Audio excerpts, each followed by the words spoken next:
Installée à Londres depuis plus de 10 ans, cette pharmacienne française a décidé de créer à Clapham, dans un quartier familial du sud de Londres, une pharmacie axée sur le bien-être des patients, notamment des mères et de leurs enfants. Je crois que dès que je suis arrivée à Londres, j'ai tout de suite eu envie de créer mon entreprise.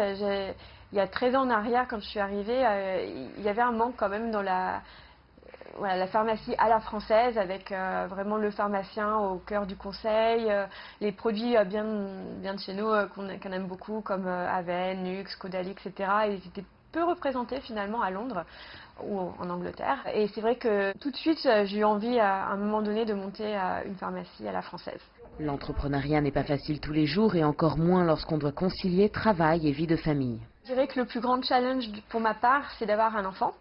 J'ai une petite fille qui a 7 ans et demi et ça reste quand même un challenge d'être maman entrepreneur.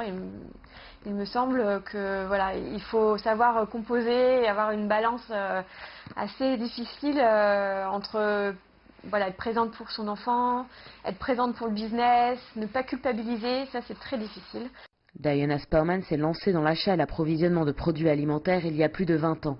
Elles étaient alors deux femmes associées pour créer Partners in Purchasing. Ce qui est difficile en tant qu'entrepreneur, c'est que vous devez avoir une grande vision. Mais vous devez ensuite faire un va-et-vient entre cette grande vision et les détails. Être indépendant a été absolument primordial pour nous. Toujours être payé par le client signifie que nous n'avons jamais eu besoin d'avoir des affiliations qui pourraient créer un conflit d'intérêts. Les structures, les infrastructures, les protocoles, la culture, tout était masculin. Et pour moi, c'était ma plateforme.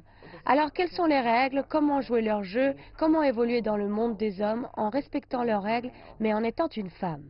Sophia Grammy a récemment fondé avec deux associés SynSwap, une start-up apportant des solutions blockchain aux institutions bancaires.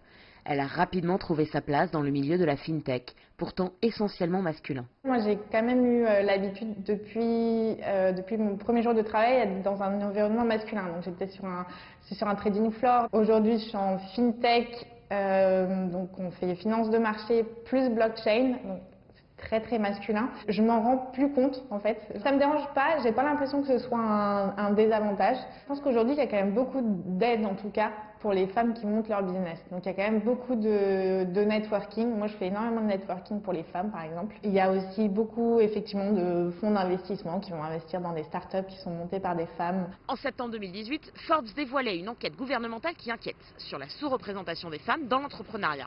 Dans un pays où créer sa société prend à peine 30 minutes, moins d'une entreprise sur 5 est dirigée par une femme. Et la journée de la femme 2019, c'était donc aussi pour nous l'occasion de rencontrer et de mettre en avant ces femmes entrepreneurs qui représentent la diversité et le dynamisme de Londres, en espérant donner envie à plus de femmes de rejoindre leur rang. Floriane Virgile, Londres, CGTN.